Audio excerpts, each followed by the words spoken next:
Welcome to Australia, a land where ancient sands meet endless skies, sprawled across 7.7 million square kilometers in the southern hemisphere. The world's sixth largest nation and its only island continent. Tucked between the Indian and Pacific Oceans, it's a realm of extremes.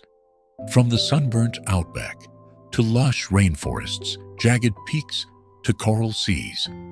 Home to 26 million people, its story stretches back 65,000 years, with the First Nations peoples, over 250 language groups, who shaped its soul. Britain's 1788 arrival spun it into a penal outpost, then a gold rush titan, now a vibrant mosaic of cultures. Cities like Sydney and Melbourne dazzle with urban flair, while Tasmania and the Great Barrier Reef whisper wild secrets. With kangaroos hopping, koalas napping, and waves crashing on 34,000 kilometers of coast, Australia beckons, a sun-soaked tapestry of history, nature, and untamed wonder waiting to unfold.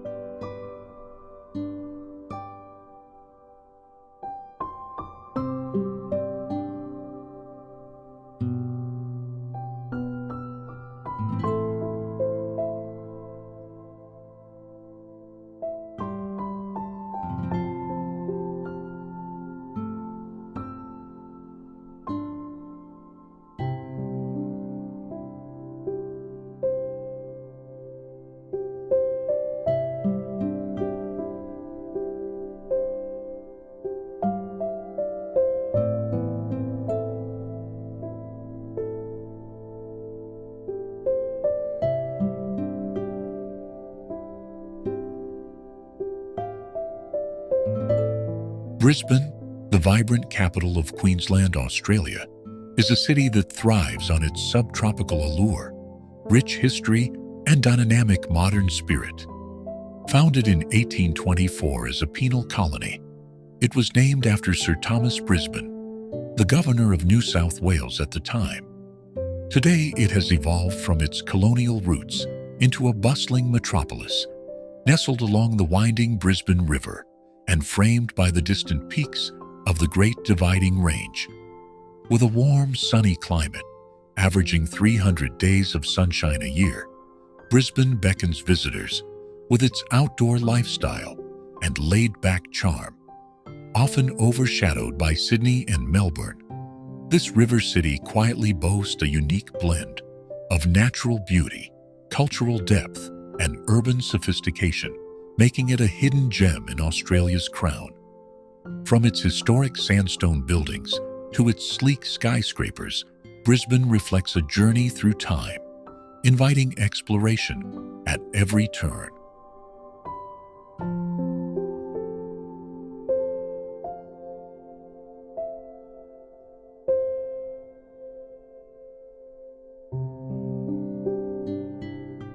The cultural fabric of Brisbane is as diverse as it is captivating, shaped by its Indigenous heritage and waves of migration. The city's Indigenous history, tied to the Turrbal and Jagera peoples, is honored at sites like the Musgrave Park Cultural Centre, where traditional stories come alive. Brisbane's art scene shines through institutions like the Queensland Art Gallery and Gallery of Modern Art, QA Goma, which house stunning collections of Australian and international works, including powerful Indigenous art. The annual Brisbane Festival transforms the city with performances, light shows, and riverfront celebrations, while smaller venues, like the Powerhouse Host, live music and theatre year-round. Food culture thrives in markets like Eat Street North Shore, where global cuisines, from spicy Asian dishes to hearty Australian fare, mingle in a lively open-air setting. This multicultural pulse, paired with a relaxed Queensland vibe, makes Brisbane a cultural playground for locals and travelers alike.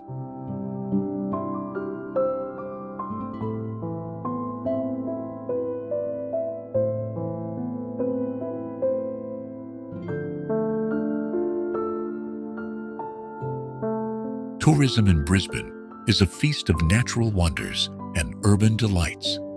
The Brisbane River is the city's lifeblood, offering scenic cruises, kayaking, or strolls along the South Bank parklands. A sprawling riverside oasis with gardens, a man-made beach, and the iconic Wheel of Brisbane.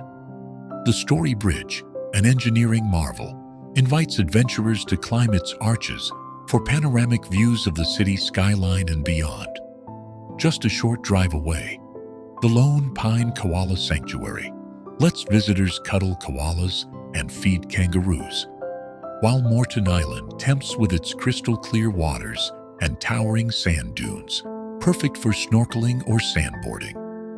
Mount Coot Tha, overlooking the city, offers hiking trails and a botanic garden bursting with native flora.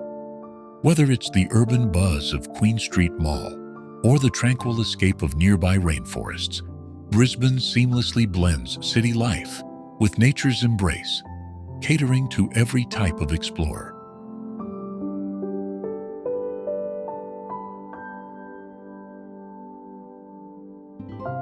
Brisbane's lifestyle is its true heartbeat, defined by a love for the outdoors and a thriving social scene. The city pulses with events like the Brisbane International Tennis Tournament and the ECA, Queensland's beloved agricultural show, blending sport and tradition with community spirit. Its compact, walkable layout, linked by ferries, bikes, and the scenic City Cat boats, makes it easy to navigate, fostering a sense of warmth and accessibility. History buffs can wander the heritage precinct of New Farm or explore the eerie halls of Bogo Road Jail, while nightlife lovers dive into Fortitude Valley's eclectic mix of bars, clubs, and live music venues. With a growing reputation as a hub for innovation, Brisbane balances its relaxed roots with a forward-looking energy, evident in its booming tech scene and riverside redevelopment projects, like Howard Smith Wharves. This harmony of leisure, culture, and progress makes Brisbane a city that feels both timeless and refreshingly alive.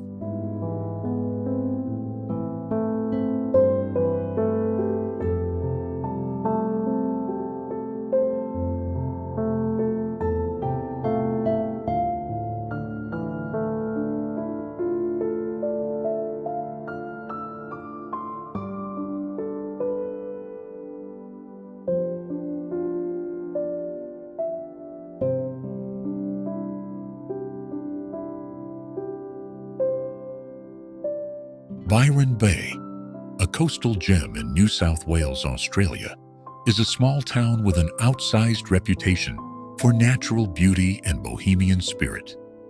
Located about 165 kilometers south of Brisbane, it sits at the easternmost point of mainland Australia, where the Cape Byron Lighthouse stands as a beacon over the Pacific Ocean. Originally home to the Arakwal people of the Bundjalung Nation, its name comes from a British explorer, John Byron, charted by Captain James Cook in 1770. Once a quiet whaling and farming settlement, Byron Bay transformed in the 1960s and 70s into a haven for surfers, hippies, and artists, drawn by its pristine beaches and laid-back vibe. Today, it blends this counterculture legacy with upscale charm, attracting travelers seeking both serenity and adventure under its endless blue skies.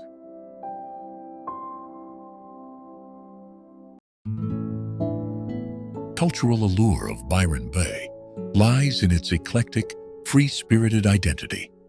The town's indigenous heritage is deeply respected, with the Arakwal National Park preserving sacred sayos and coastal ecosystems tied to Bundjalung traditions.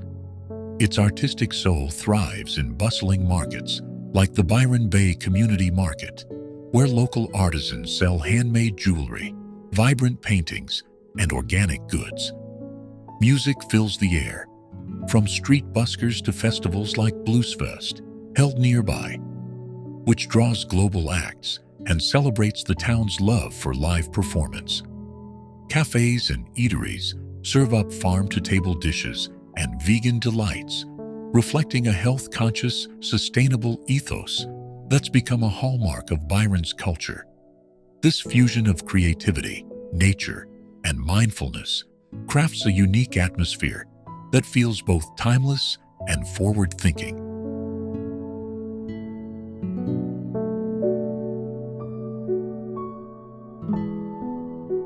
Tourism in Byron Bay is anchored by its stunning natural offerings.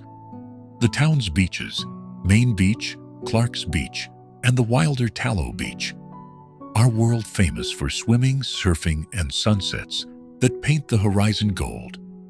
The Cape Byron Lighthouse, perched on a dramatic headland, offers breathtaking views and a chance to spot migrating humpback whales from May to November. Inland, the lush hinterland unfurls with rainforests, waterfalls like Minion Falls, and quaint villages such as Bangalow, perfect for day trips. Kayaking with dolphins, snorkeling at Julian Rocks, or hiking the Cape Byron walking track immerse visitors in the area's rich biodiversity. Whether it's the ocean's pull or the forest's calm, Byron Bay delivers nature in its purest form.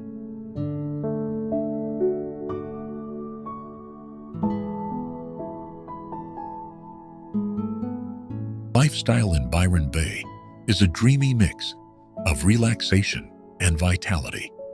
Surfing reigns supreme, with waves suiting beginners and pros alike, while yoga retreats and wellness centers dot the landscape, catering to those seeking balance. The town buzzes with a laid-back nightlife. Think beachside bars, live acoustic sets, and organic wine under the stars.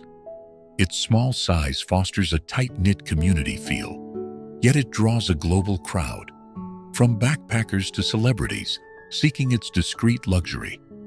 Events like the Byron Bay Surf Festival and the Writers' Festival add layers of sport and intellect to its rhythm.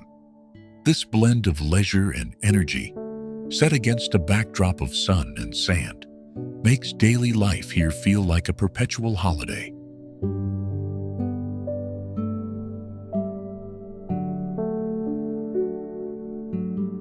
Beyond its shores, Byron Bay's appeal extends to its role as a gateway to the Northern Rivers region.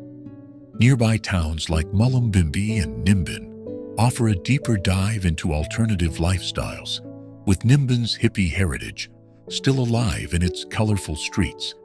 The Crystal Castle, a short drive away, enchants with its giant crystals and Buddhist stupa, blending spirituality with the area's earthy vibe. The region's farms supply fresh produce to Byron's markets and restaurants, tying the town to its agricultural roots. For those willing to explore, the surrounding hills and coast reveal hidden coves, wildlife, and a slower pace that amplifies Byron Bay's magic. It's a place where nature, culture, and soul converge, cementing its status as Australia's ultimate coastal retreat.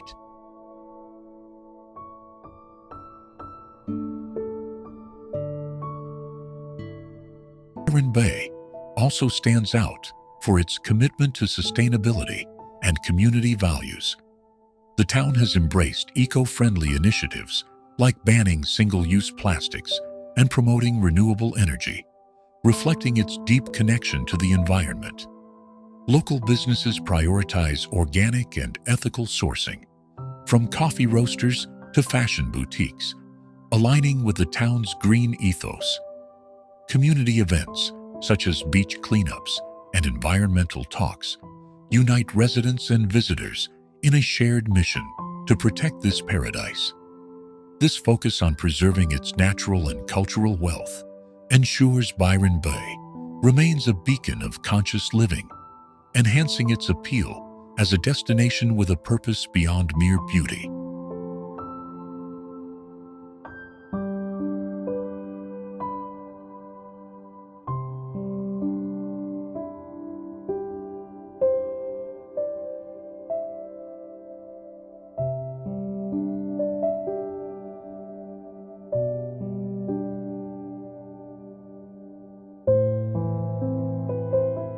Great Ocean Road unfurls along Victoria's southern coast like a ribbon stitched into the edge of the wild, a 243-kilometer testament to human grit and nature's grandeur. Born from the hands of World War I, veterans between 1919 and 1932, it was carved into cliffs as a memorial to their fallen mates. A winding lifeline linking towns from Torquay to Allunsford. Hugging the tempestuous Southern Ocean, it dances past sheer limestone bluffs, eucalyptus-draped hills, and beaches where waves roar like ancient beasts. Conceived as both a practical route and a tribute, this road, Australia's most iconic drive, offers a journey where every curve reveals a postcard etched in salt, stone, and sky. A pilgrimage through a landscape that feels alive with stories. Nature along the Great Ocean Road is a theater of raw spectacle. The 12 Apostles, jagged limestone stacks rising from the churning sea, stand as sentinels weathered by time. Fewer than 12 now, but no less haunting. Loch Ard Gorge whispers tragedy, its steep walls cradling the tale of a shipwrecked girl and her rescuer, their ghosts lingering in the spray. Further on, London Arch shrugs off its fallen bridge, a testament to the ocean's relentless sculpting, while the Grotto's cave frames the horizon like a secret window. Inland, the Otway Ranges spill with rainforests, ferns unfurling, waterfalls like Gibson steps cascading into mist, where koalas doze in gum trees and the air hums with the sharp scent of wet leaves. Each vista is a clash of earth and water, a gallery of wonders shaped by millennia of wind and tide.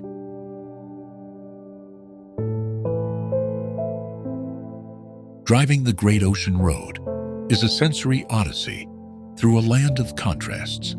Start in Torquay, where surfers chase swells at Bell's Beach, their boards slicing waves that echo a global pilgrimage.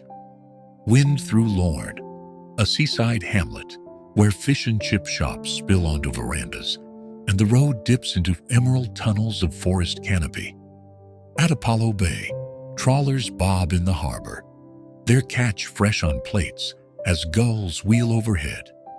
The route twists past shipwreck tales. The coast claimed over 600 vessels, each marker a nod to sailors swallowed by these treacherous waters. Pull over at lookouts, where the ocean's growl drowns thought, or hike trails to cliffs where the horizon stretches endless, a blue abyss kissed by golden light. It's a drive that demands you pause, breathe, and let the landscape seep into your bones.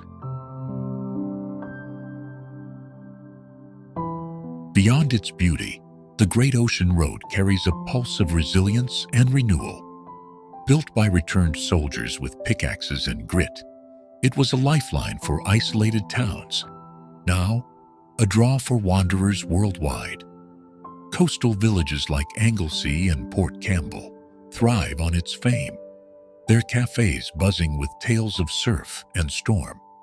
Yet, nature's hand keeps shifting. Erosion nibbles at the Apostles. Climate shifts stir fiercer seas, urging care for this fragile marvel. Walking tracks thread through heath and woodland, revealing wallabies and echidnas, while whale season brings southern rights breaching offshore.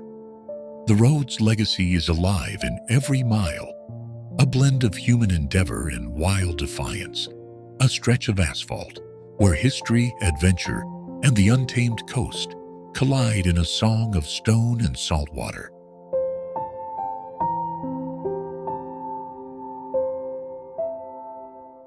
The road's quieter stretches hold their own magic, where the clamor of famous landmarks fades into solitude. Between Aries Inlet and Kennet River, the pavement ribbons past sleepy coves and windswept dunes, where the ocean's rhythm softens to a murmur. Here, the forest creeps closer, its tangled arms of wattle and tea tree brushing the asphalt, and crimson rosellas dart like sparks against the green. Small lookouts perch above hidden beaches, offering stillness broken only by the cry of a sea eagle or the distant crash of surf. It's a chance to feel the road's heartbeat, not in crowds or icons, but in the raw, unscripted dance of coast and bush, a whispered invitation to lose yourself in the journey's untamed edges.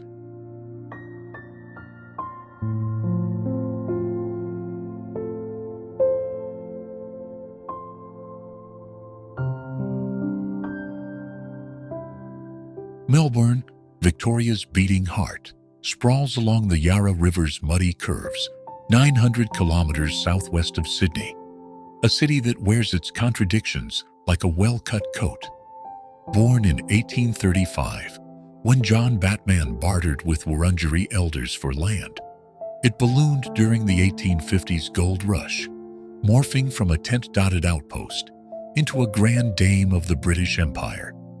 Today, it's Australia's second-largest metropolis, home to 5 million souls, its skyline a jagged dance of glass towers piercing the haze above Port Phillip Bay.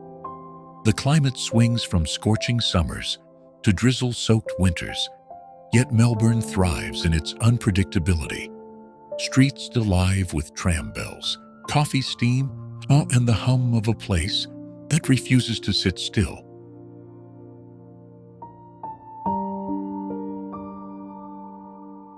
This city's soul is a patchwork of cultures stitched with bold thread. The Wurundjeri's ancient stewardship lingers in the riverbanks, while waves of migrants, Greek, Italian, Chinese, Vietnamese, have painted it with flavors and voices. Chinatown's dumpling houses spill onto Little Bourke Street. South Bank's trattorias hum with espresso machines, and Brunswick's falafel joints buzz late into the night. Art spills everywhere. The National Gallery of Victoria flaunts Monet and Indigenous masterpieces, while laneways like Hosier burst with murals that shift with each spray can. Festivals, Melbourne International Comedy, Film and Fringe, turn the calendar into a riot of laughter, light and sound, cementing its UNESCO City of Literature status with a swagger that's both bookish and brash.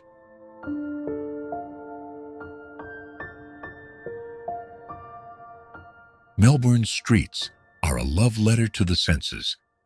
Federation Square pulses with avant-garde angles and open-air gigs, its cobblestones a stage for buskers and thinkers. The Yarra trails past, flanked by rowers and bike paths, while the Royal Botanic Gardens bloom with 8,500 plant species, a green lung amid the urban churn. St. Kilda's foreshore tempts with pier strolls and penguins at dusk, their tiny waddles a quirky footnote to the bay's sweep. Trams, 240 kilometers of them, rattle through the grid, from Flinders Street Station's Golden Dome to the Queen Victoria Market, where stalls hawk everything from kangaroo jerky to artisan cheese. Coffee is king here. Baristas wield their craft like alchemists, and no corner lacks a flat white's bitter kiss.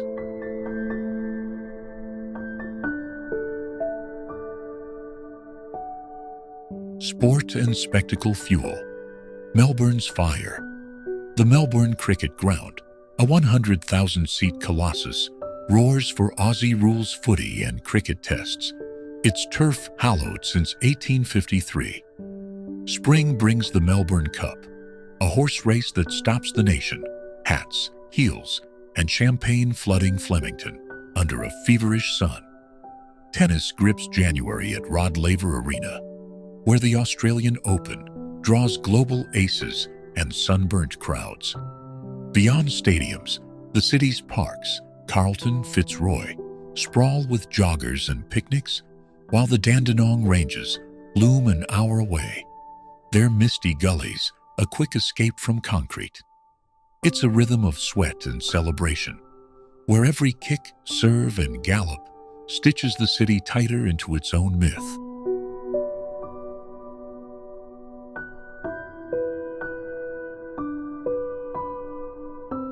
Melbourne's edges shimmer with quirks and quiet reinvention. Suburbs like Collingwood thrum with indie gigs and craft breweries, their warehouses turned hipster haunts, while Providence Chapel Street struts with boutiques and late-night bars. The State Library's domed reading room shelters dreamers under its vast skylight, a nod to a city that cherishes ideas amid its hustle. Bushfires and pandemics have tested its mettle. 2020's lockdown stretched months, yet resilience shines in reopened cafes and packed trams. From the neon of Luna Park to the pastel cottages of Brighton Beach, Melbourne melds grit with grace, a restless sprawl where history, art, and a damn good brew collide, in a chorus that never quite fades.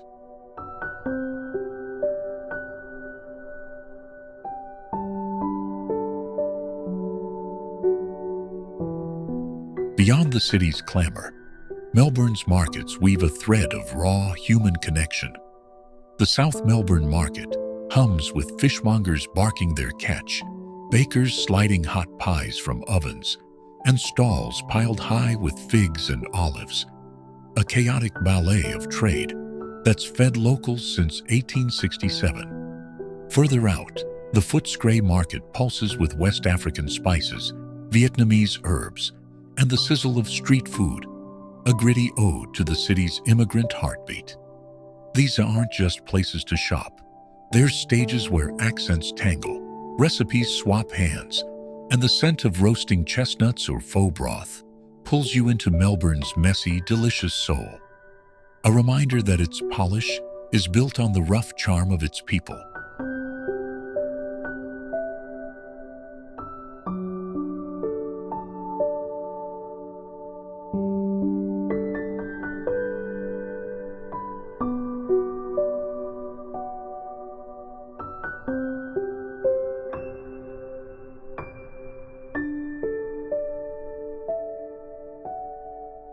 Adelaide, the capital of South Australia, is a city of charm and history.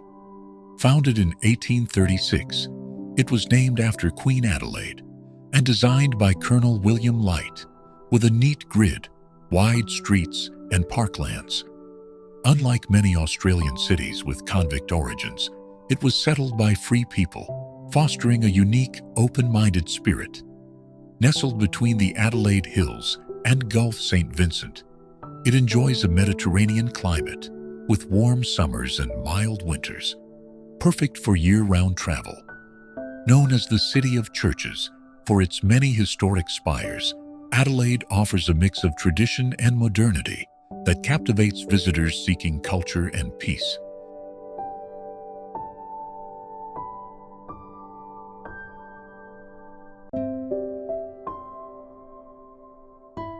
The cultural scene in Adelaide is rich and vibrant. The Adelaide Festival draws global artists for theatre, music, and dance each year, while the Adelaide Fringe, the Southern Hemisphere's largest open-access arts event, lights up the city with creative energy every February and March.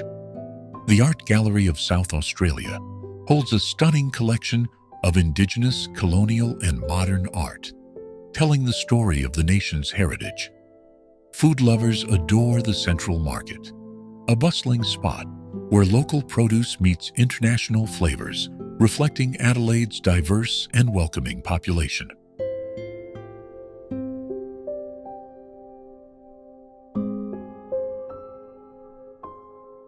Tourism in Adelaide blends urban appeal with natural beauty. The River Torrens, lined with gardens, invites calm walks, while a short tram ride takes you to Glenelg Beach for sun and waves. Wine regions like Barossa Valley and McLaren Vale, just outside the city, offer tastings amid rolling vineyards. The Adelaide Zoo, with its famous pandas, and the Botanic Garden, showcasing rare plants in elegant glasshouses, bring nature close. This variety makes Adelaide a delight for all kinds of explorers.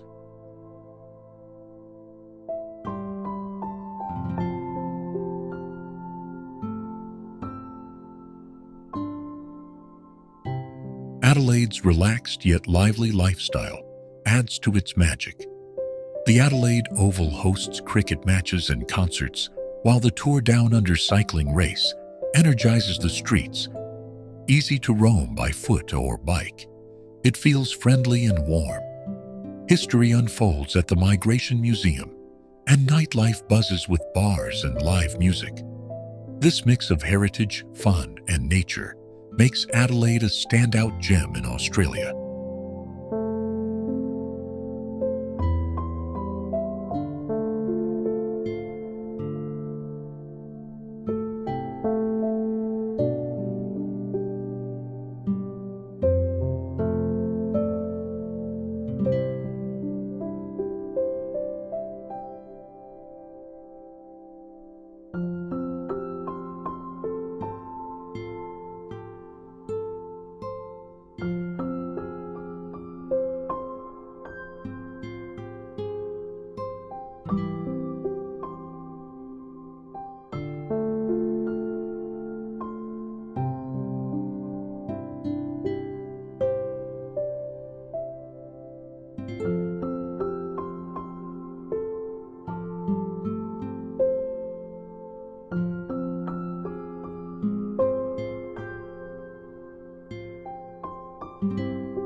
Canberra, Australia's capital, sits quietly in the Australian Capital Territory, a purpose-built city carved from the bush in 1913. Named from a Ngunnawal word meaning meeting place, it replaced Melbourne as the political heart after a Sydney-Melbourne rivalry. Designed by Walter Burley Griffin, its layout unfurls in geometric grace, lakes, avenues, and green expanses mirroring a vision of order amid rugged ranges. Far from coastal clamor, it's a city of intent, where eucalyptus-scented air and sharp skies frame an understated beauty that surprises those who linger. This is no accidental sprawl. Canberra hums with a curated cultural pulse. The National Gallery daddles with bold Australian art. Sydney Nolan's raw outback strokes beside ancient Indigenous dots, while the Australian War Memorial etches sacrifice into stone and silence. Parliament House, dug into a hill, opens its roof to walkers, a rare nod to accessibility in Power's seat. Festivals like Floriade splashed spring with blooms, turning parks into living canvases. Here, youth culture isn't loud. It's deliberate, woven into the city's bones with a quiet pride. Nature doesn't just surround Canberra, it claims it. Lake Burley Griffin, the city's glassy centerpiece, reflects Black Mountain and invites kayaks or cyclists along its edge. Beyond, Namadgi National Park sprawls with granite peaks and kangaroo trails, a raw slice of the Australian Alps. Autumn ignites streets in crimson and gold, a fleeting gift from imported trees. Visitors climb Mount Ainslie for a hawk's eye view, finding a capital that feels more like a garden than a metropolis, a green thread tying past to present. Canberra's essence is its duality, a seat of governance that shrugs off pomp. Diplomats and bureaucrats mingled in Braddon's laneway cafes, sipping flat whites near bookstores and jazz haunts. Questacon sparks young minds with science, while the National Arboretum dreams of future forests. It's a city of thinkers, not flash, a place where ideas bloom in the stillness, and the horizon feels close enough to touch.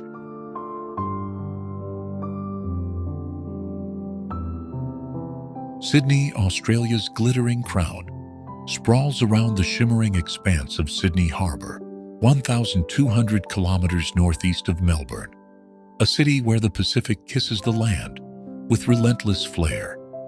Founded in 1788 as Britain's first penal colony under Arthur Phillip, it traded shackles for gold rush wealth. By the 1850s, swelling into a metropolis of 5.3 million today. The Gadigal people of the Eora Nation custodians for over 60,000 years, named this place Warrain, their legacy etched into its bays and headlands. From the Opera House's white sails to the Harbour Bridge's steel arc, Sydney's skyline is a global postcard. Its summers sizzling at 26 degrees Celsius, winters dipping to a mild 8 degrees Celsius, a stage where urban hustle meets coastal sprawl.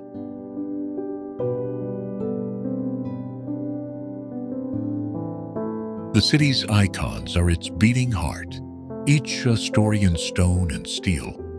The Sydney Opera House, Jørn Utzon's 1973 masterpiece, perches on Bennelong Point, its tiled wings catching light like a ship in full sail. Home to opera, theater, and 1.5 million visitors yearly. Across the water, the Sydney Harbour Bridge, dubbed the Coat Hanger, strides 134 meters high, a 1932 marvel climbed by thrill seekers for panoramic glory. The Royal Botanic Garden unfurls beside it, 30 hectares of green, cradling 8,900 plant species, its lawns a canvas for picnics and ibis struts. Circular Quay buzzes as their nexus, ferries dart, buskers strum, and the harbor's gleam ties it all into a postcard that never fades.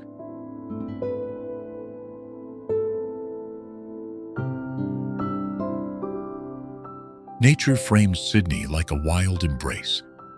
Bondi Beach, a golden crescent, pulses with surfers and sun-seekers.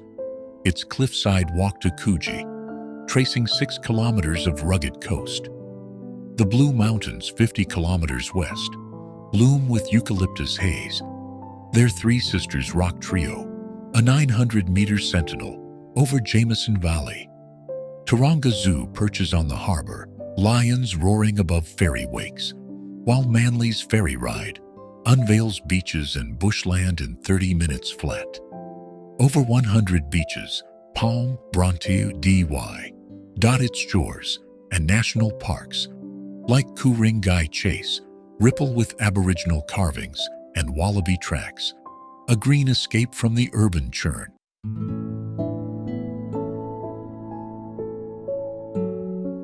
Sydney's rhythm is electric, a city that never quite sleeps. The Sydney Cricket Ground thunders with summer tests and Aussie rules, while the Domain hosts open-air concerts under starlit skies. Oxford Street's nightlife, gay bars, drag shows, pulses in Darlinghurst, and King's Cross simmers with late-night grit. The 2000 Olympics left a legacy of swagger at Homebush, now a hub for gigs and games. Suburbs stretch wide. Bankstown's Lebanese feasts, Chatswood's Asian malls, yet ferries knit it tight, gliding past Luna Park's grinning face. From bushfires to floods, Sydney bends but doesn't break, a harbor-lit sprawl where history, hedonism, and horizon collide in a ceaseless, sun-soaked hum. Beyond the dazzle, Sydney's markets pulse with a raw, earthy charm. Paddy's Market in Haymarket haggles over trinkets and fresh produce, its stalls a chaotic weave of color and shouts since 1834. Glebe markets unfurl on weekends, a bohemian sprawl of vintage threads and vinyl, while Kirribilli's harborside stalls peddle crafts under the bridge's shadow. These aren't just shopping pits. They're where locals barter, banter, and sip coffee amid the clatter, a gritty counterpoint to the city's gloss, threading its multicultural soul into every bite of a sausage roll or sip of chai. The seasons here spin Sydney through a kaleidoscope of moods. Summer ignites the coast with bronzed bodies and ice cream drips, harbor ferries packed with sunburnt grins, while autumn softens it with golden light. Leaves drift in Centennial Park, a brief hush before winter's chill. Spring blooms with jacarandas, purple carpets spilling over streets, and the Sydney to Hobart yacht race preps its sails. Winter drapes it in crisp air. Rugby crowds roar. and the Opera House glows against a slate sky, a quieter beat that still hums with life. Each turn of the year reshapes the city's swagger, a dance of sun and storm. Sydney's quieter nooks hold their own magic, tucked from the tourist glare. Watson's Bay hides a fisherman's calm, its gap cliffs staring down the ocean's churn, fish and chips in hand. Balmain's convict-cut sandstone whispers of shipyards past, now dotted with pubs and poets. Wendy's secret garden in Lavender Bay spills with ferns and harbor views, a widow's gift turned public refuge. These pockets strip back the city's shine, offering a Sydney of salt-worn steps and whispered tales, where the sprawl slows and the sea's breath feels closer than the skyline.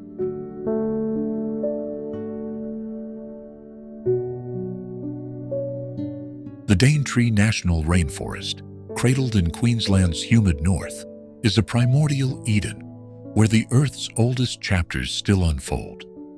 A jewel of the wet tropics, recognized by UNESCO, it sprawls beside the Coral Sea, its tangled roots tracing back over 135 million years. The most ancient tropical rainforest on the planet, forged when the world was raw and unshaped. The Daintree River slithers through its depths, a glassy vein beneath a canopy that has outlasted empires, dinosaurs, and ice ages alike. Flanked by the Great Dividing Range's craggy silhouettes, this verdant haven exhales a thick, intoxicating mist, blending the tang of wet soil, the rot of fallen leaves, and the fleeting sweetness of unseen flowers. Every inch of this forest, from its sodden floor to its towering crowns, radiates a stubborn defiance of time, a green saga etched into the wild.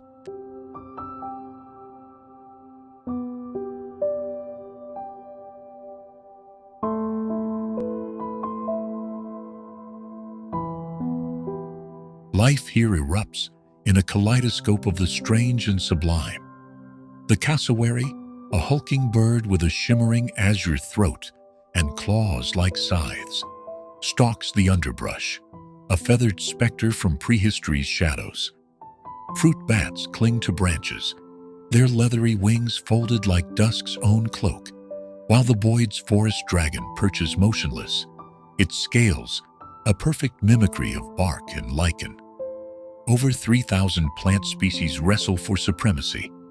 Fan palms thrust upward in graceful arcs, strangler figs tighten their lethal coils around host trees, and the idiot fruit dangles, a bitter, toxic throwback to Gondwana's lost dominion.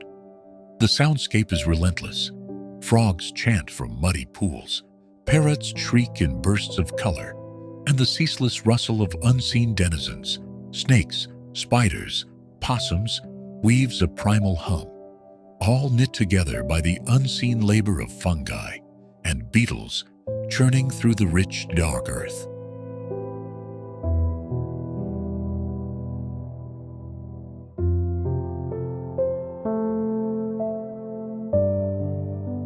To cross into the Daintree is to plunge into a realm where nature reigns absolute.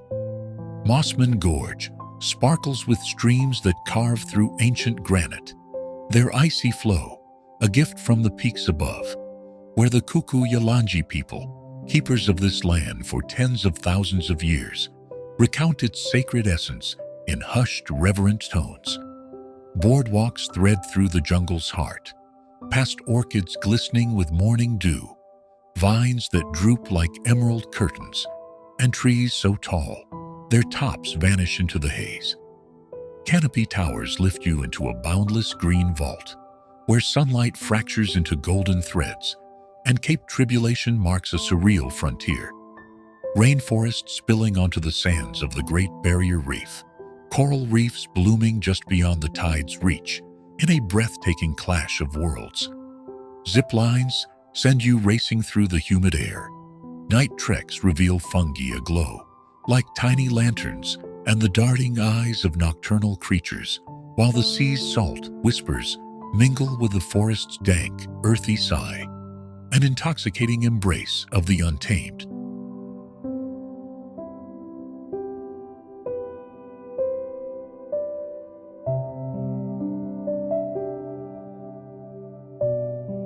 But this ageless splendor hangs by a thread, its roots trembling under modern strain. Climate change creeps closer, its heat bleaching the reef's vivid hues and throwing the forest's delicate rhythms into disarray, a slow suffocation of an interdependent marvel.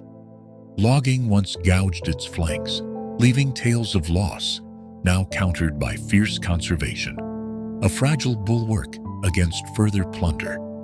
The Kuku Yalanji guide with wisdom, born of countless seasons, their stories a lifeline stitching past to present, while scientists descend with tools and curiosity, digging into the soil, sifting through leaves, seeking the genetic codes of life's dawn, locked within this green crucible.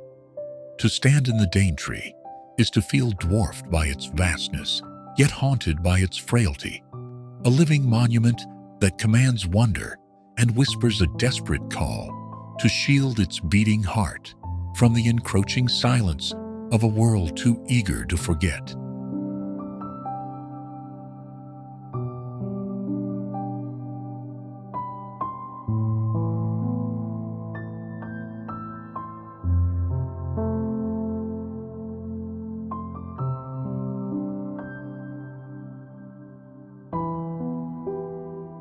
Kakadu National Park sprawls across the top end of Australia's Northern Territory, a vast 19,804 square kilometre swath of untamed earth, 171 kilometres southeast of Darwin. This is no ordinary wilderness. It's a place where the land itself feels like a living elder, its roots sunk deep into time.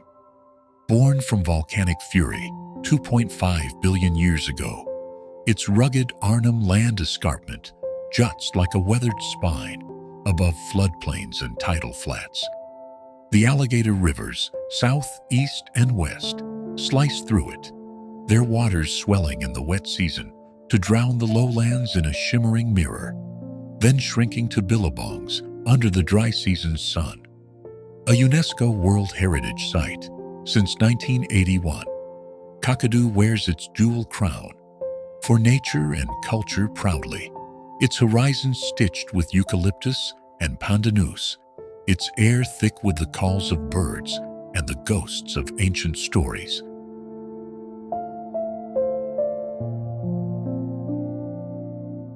The Beninj Mungai people have walked this country for over 60,000 years, their footprints woven into its fabric.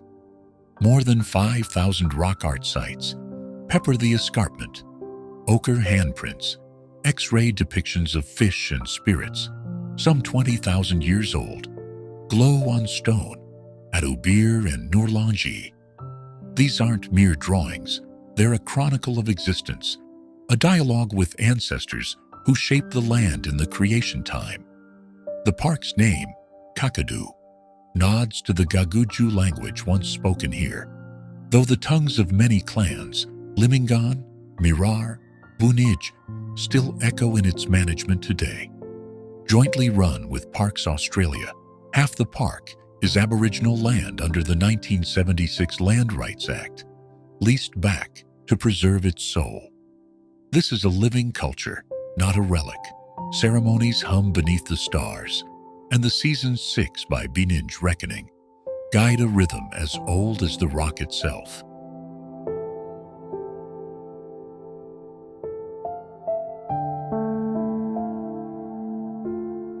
Kakadu's wild heart beats with a staggering roll call of life. Over 280 bird species, 1/3 of Australia's total, fill its skies. Jabiras stalk the wetlands, sea eagles soar above cliffs, and flocks of magpie geese darken the horizon during migration. Saltwater crocodiles, lords of the rivers, bask on muddy banks, their prehistoric jaws a reminder of the park's timelessness, while pig-nosed turtles paddle in quiet pools. The flora is just as fierce. Over 2,000 plant species, from monsoon forest giants to spiky spinifex, carpet the terrain. Wetlands listed under the Ramsar Convention burst with lotus lilies and fish, barramundi archerfish, while the southern hills cradle rare endemics found nowhere else. Feral buffalo and wallabies roam, their tracks crisscrossing a landscape that shifts from mangrove-fringed coasts to stone country, a mosaic of survival sculpted by flood and fire.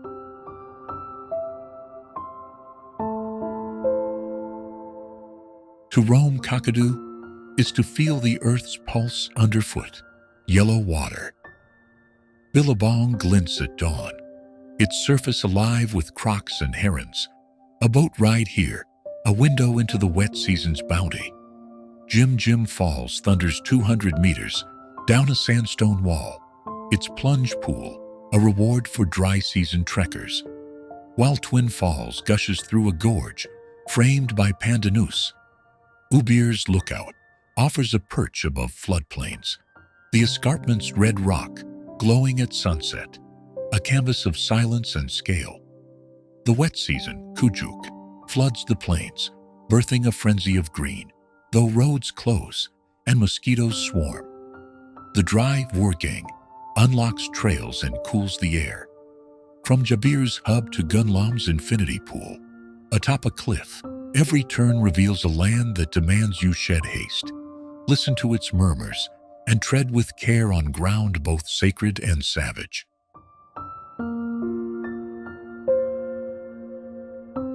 Yet Kakadu's timelessness is no shield against today's shadows.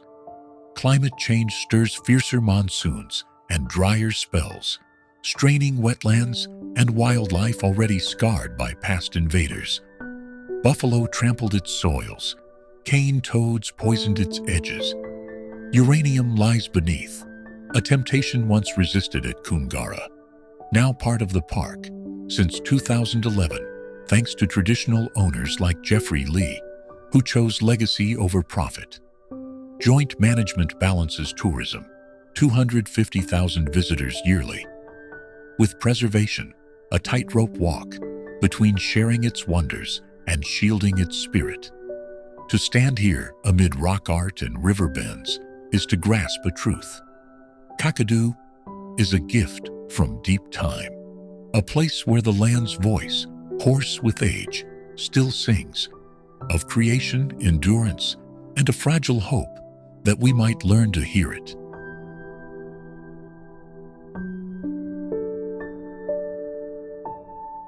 Kakadu's quieter corners hold a subtler spell, away from the roar of falls and the chatter of tourist boats.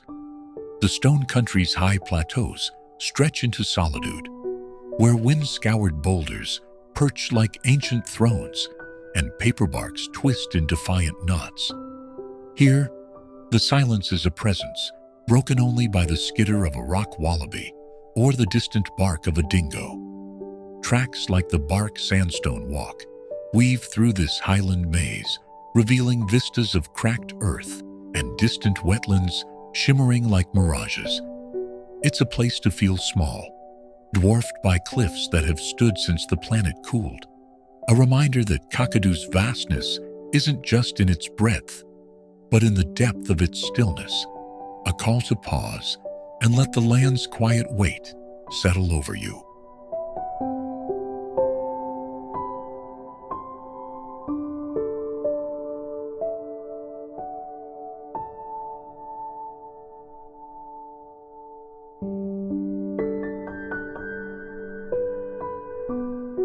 Kangaroo Island, a rugged Eden off South Australia's coast, floats 112 kilometers southwest of Adelaide. A short ferry hop from Cape Jervis across Backstairs Passage, Australia's third largest island after Tasmania and Melville. It spans 4,405 square kilometers, a sprawl of untamed beauty where cliffs plunge into the Southern Ocean and forests hum with life. Named in 1802 by Matthew Flinders, after the kangaroos that greeted his crew. It's known to the Kaurna as Karta Pintinga, Island of the Dead, tied to ancient tales of spirits and separation from the mainland 10,000 years ago. Today, it's a haven where nature reigns, drawing souls eager to wander its shores and lose themselves in its wild embrace. The island's heartbeat is its wildlife, a cast of creatures found nowhere else. Kangaroo Island kangaroos, smaller and darker than their mainland kin, hop through mallee scrub, while glossy black cockatoos, rare and radiant, flit among she-oaks. At Seal Bay, Australian sea lions bask on sands, their pups tumbling in playful chaos, and short-beaked echidnas shuffle through the bush, spines glinting in the sun. Koalas, introduced in the 1920s, nap in gum trees, their snores a soft counterpoint to the waves. Over 260 bird species paint the skies, from pelicans to fairy penguins waddling home at dusk. This is a zoo without fences, a sanctuary where every rustle promises a glimpse of something extraordinary. History whispers through Kangaroo Island's windswept dunes. The Carton people thrived here millennia ago, leaving stone tools and middens before vanishing as seas rose. Sealers and whalers arrived in the early 1800s, rough men who built the first ship in South Australia, the Independence, at American River. By 1836, it became the state's first colonial toehold at King's Coat, though Adelaide soon stole the spotlight. Lighthouses, Cape Willoughby, Cape Borda, rose to guard a coast that devoured over 80 ships, their beams still slicing the night. The 2020 bushfires scorched half the island, yet its spirit endures, reborn in green shoots and the resilient chatter of its creatures. To visit is to fall under Kangaroo Island's spell. Flinders Chase National Park dazzles with remarkable rocks, granite giants sculpted by wind, and Admiral's Arch, a cave framing sea lions against crashing waves. Little Sahara's dunes beg for sandboarding, while Stokes Bay hides a secret beach through a rocky maze. Taste honey from the world's only pure Ligurian bees, sip gin distilled with local botanicals, or savor marron from pristine waters. Penishaw greets fairies with charm, and trails wind past cliffs and wetlands, alive with wallabies and the scent of salt. It's a place to unplug, where the ocean's lullaby and the land's quiet strength weave a memory that lingers long after you leave.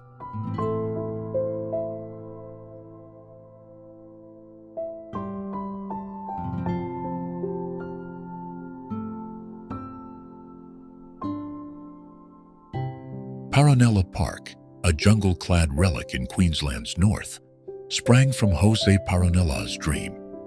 A Spanish immigrant, he arrived in 1913, earned wealth from cane, and bought land by Mina Creek Falls in 1929.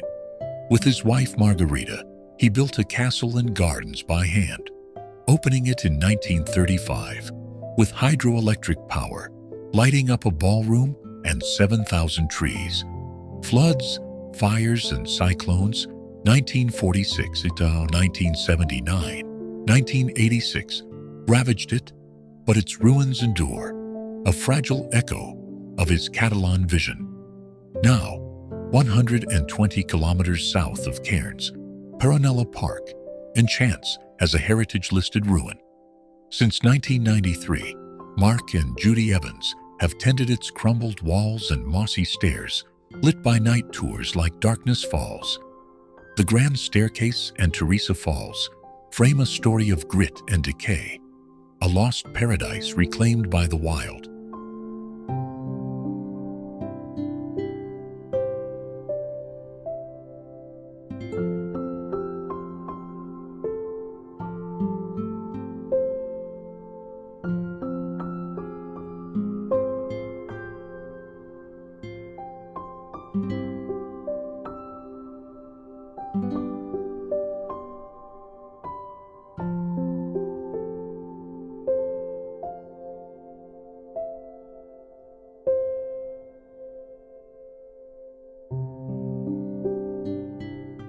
Perth, Western Australia's sun-drenched capital, lounges along the Swan River, 20 kilometers inland from where it spills into the Indian Ocean.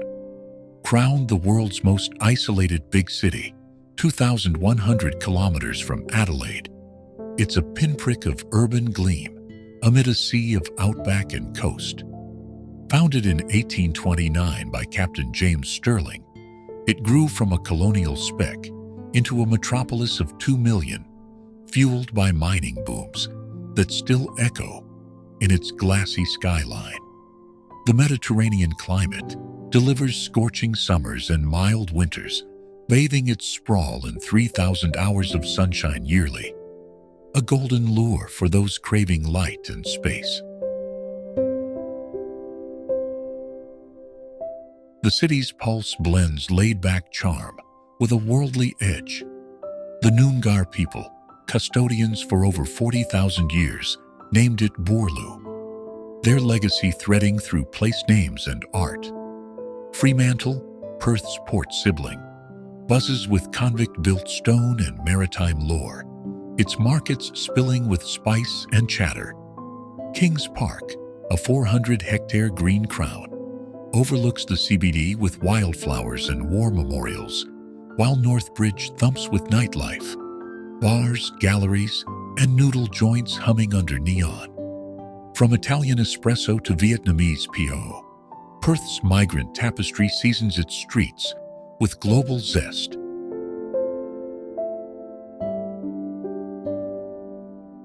Nature's playground stretches wide around Perth.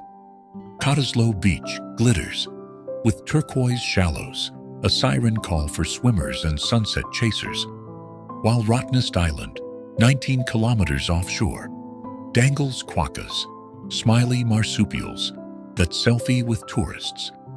The Swan Valley tempts with vineyards and honey, a 30-minute jaunt from town, and the Pinnacle's eerie limestone spires rise 150 kilometers north in desert sands. Surf laps at Scarborough, kayaks glide the river, and whales breach off the coast in spring, an outdoor buffet that keeps the city tethered to its wild fringes.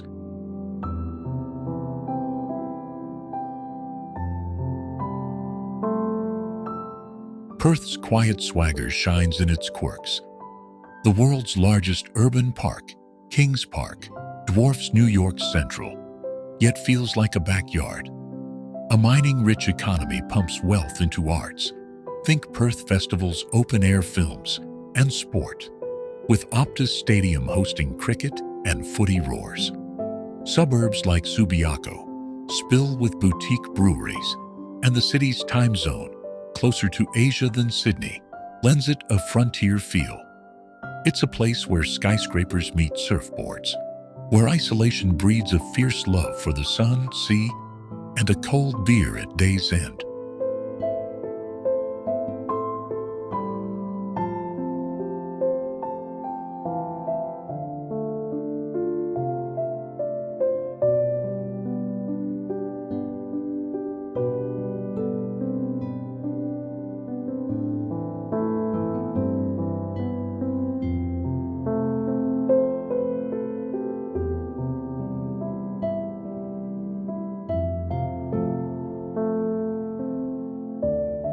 Port Douglas, a coastal whisper in Queensland's tropical north, basks 60 kilometers up the shore from Cairns, a sleepy outpost turned jewel of the Coral Sea.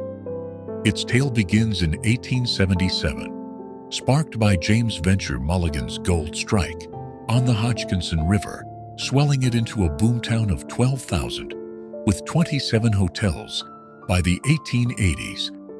Named for John Douglas, a former premier, it thrived as a port until the 1891 Kuranda Railway shifted trade to Cairns, dimming its star.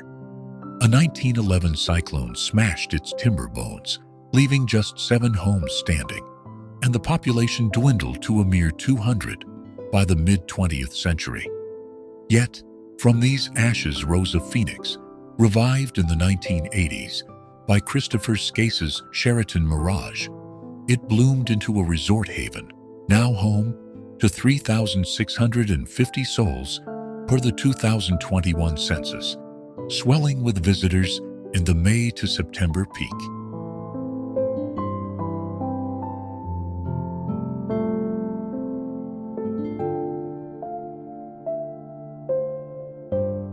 Nature cradles Port Douglas in a rare embrace, flanked by two UNESCO giants, the Great Barrier Reef and Daintree Rainforest. 4 Mile Beach stretches like a golden thread, its palm-fringed sands kissed by turquoise waves, a siren call for swimmers and sunset dreamers. A short jaunt north, the Daintree's ancient green heart, 135 million years old, teems with cassowaries and strangler figs, its rivers hiding saltwater crocs. The reef, a kaleidoscope of coral and fish, beckons from the marina, where boats slice through to Agincourt's outer edges or Low Isle's quiet quays. Mossman Gorge, a cool cleft of granite and pools, lies nearby, its waters a balm under the rainforest's canopy. This twin heritage makes Port Douglas a crossroads of wild wonder, a place where ocean and jungle murmur secrets to those who linger. The Kuku-Yalanji people, stewards of this land for 50,000 years, infuse Port Douglas with a cultural thread as deep as its roots. Their stories ripple through guided walks, in the Daintree or along the gorge, tales of creation woven into the landscape. The town itself hums with a modern beat. Macrosan Street's leafy spine buzzes with cafes, galleries, and Sunday markets hawking mangoes and crafts. Food here is a love letter to the tropics. Prawns fresh from the reef, barramundi grilled with lime, or cocktails sipped at Crystal Brook Marina as yachts bob against a pink sky.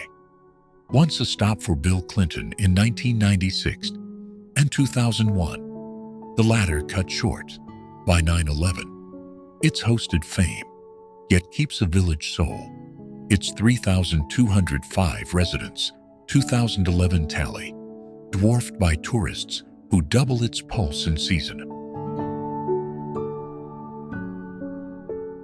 Today, Port Douglas straddles barefoot ease and polished charm, a gateway to adventure or a nook for repose. The marina's arms fling wide for reef cruises, snorkelers chase clownfish, divers hunt deeper thrills, while rainforest trails promise canopy towers and zip lines. St. Mary's by the Sea, a whitewashed chapel from 1911, gazes at the ocean, a nod to resilience amid storms. Spas knead away the world, and the 2012 solar eclipse drew global eyes to its skies. Steve Irwin's 2006 death, off Bat Reef, casts a somber note, yet the town's spirit lifts with each dawn. From luxe resorts to salty pubs, Port Douglas melds isolation with allure, a sun-soaked escape where nature's duet plays on. Beyond its postcard sheen, Port Douglas harbors a quieter rhythm for those who stray from the crowds. Flagstaff Hill offers a perch above the town, its lookout framing the Coral Sea's endless blue and the Daintree's hazy green, a spot to breathe in the salt and stillness. The beach's northern end thins out, where locals fish or walk dogs as tides lap at their heels, and the clang of marina bustle fades to a whisper. Sugar Wharf, a weathered relic of the port's heyday, stands as a weathered sentinel, hosting weddings or lazy picnics against a backdrop of bobbing boats. It's a slice of Port Douglas that feels unscripted, where the day slows and the tropics seep in deep.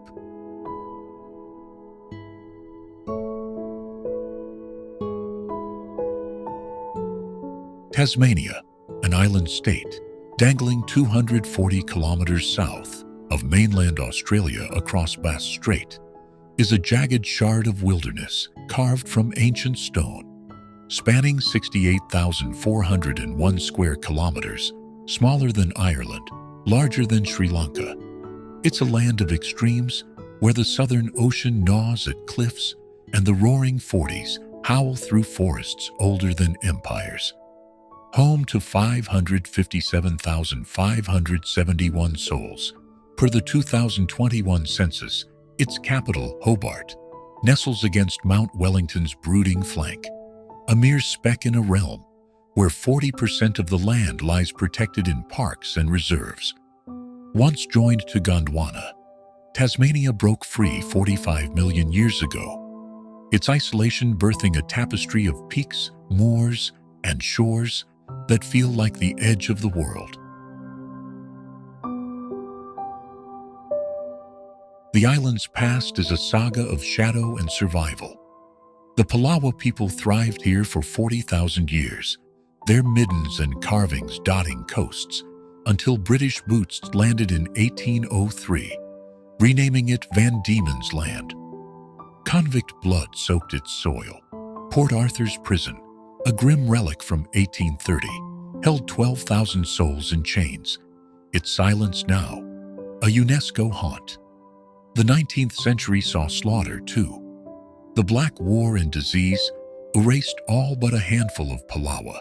By 1876, a wound still raw. Timber and tin fueled colonial growth. But the wild endured. Over half the island remains untamed, its highlands cloaked in Huon pine and myrtle, survivors from a prehistoric dawn. Tasmania's nature is a fierce symphony of the untamed. Cradle Mountain looms over Lake St. Clair, its crags mirrored in alpine waters, a magnet for hikers threading the overland track's 65-kilometer spine. Freixenet National Park flaunts Wineglass Bay, a crescent of quartz sand cupped by granite peaks, while the Tarquin's rainforests, among Earth's oldest, harbor giant tree ferns and the rare Tasmanian devil, its snarl a nocturnal hymn. Over 330 bird species, like the endangered 40-spotted pardaloids, flit through, and the seas teem with seals and whales. The Southwest's World Heritage Wilderness, 1.4 million hectares, defies roads, a labyrinth of rivers and button grass, where time stalls.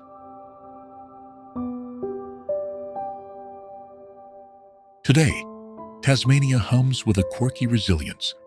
Hobart's Salamanca Market spills with cider, leatherwood honey, and art, its Georgian warehouses alive every Saturday. Mona, the Museum of Old and New Art, burrows into the city's edge. Provocative, subterranean, a draw for 400,000 visitors yearly. Launceston's Cataract Gorge carves a green scar through town, its chairlift swaying above rapids. The island's cool climate brews Pinot Noir and whiskey, while its dark skies, best in the south, lure stargazers to the Aurora Australis dance. Bushfires and floods test its grit, yet Tasmania persists, a refuge of solitude and flavor, where the wild and the weird entwine under a sky that feels closer than anywhere else. Tasmania's coastlines etch tales of endurance into their rugged curves. Bruny Island's narrow neck splits its halves, waves crashing on both sides, its oysters and cheese a salty sweet lure for day trippers from Hobart. The Bay of Fires glows with orange lichened boulders and sapphire seas, a 50-kilometer stretch named for Aboriginal fires spotted in 1773. Now, a haunt for campers and kayakers. Stanley's Nut, a volcanic plug, looms over the northwest, its chairlift ride revealing a town of weatherboard cottages huddled against Bass Strait's bluster. These shores, lashed by Antarctic winds, hold a stark beauty that mirrors the island's untamed spirit.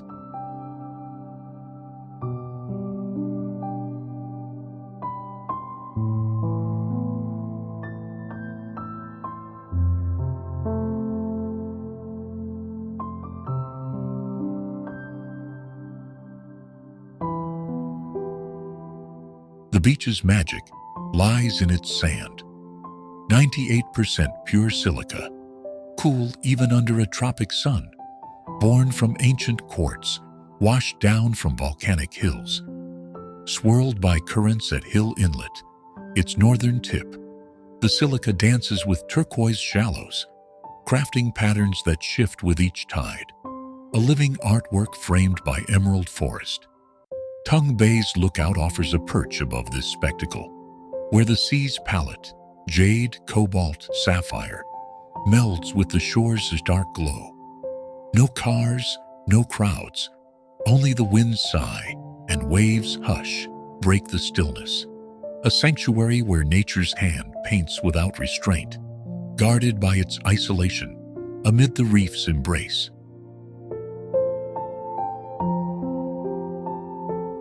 To stand on Whitehaven is to shed the world's weight.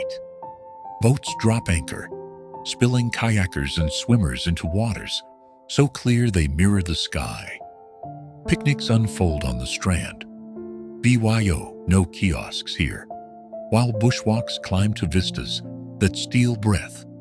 Camping under stars offers a night of solitude, the Milky Way spilling overhead, though day trippers rule, ferried in for hours of sun and sand. Named Australia's best beach in 2017, its purity bans smoking and dogs, a pact to keep it pristine. From the inlet's swirl to the horizon's haze, Whitehaven whispers peace, a fleeting refuge where time dissolves in the sea's gentle lap.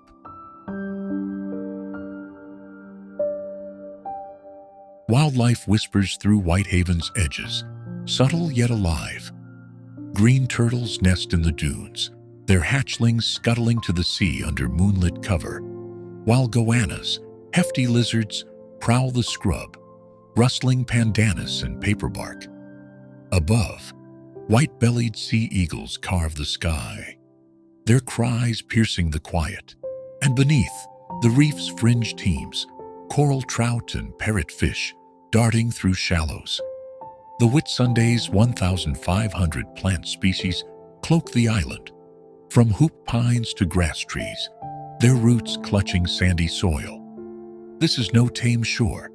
It's a fragile thread of life, raw and unspoiled, where every ripple and track tells a story older than the waves. Whitehaven Beach, a 7-kilometer crescent of blinding silica on Whitsunday Island, gleams like a pearl in Queensland's Coral Sea, part of the 74-island Whitsunday archipelago, 900 kilometers north of Brisbane. Framed by the Great Barrier Reef, this untouched Eden lies within Whitsunday Island's National Park, reachable only by boat, helicopter, or seaplane from Airlie Beach or Hamilton Island.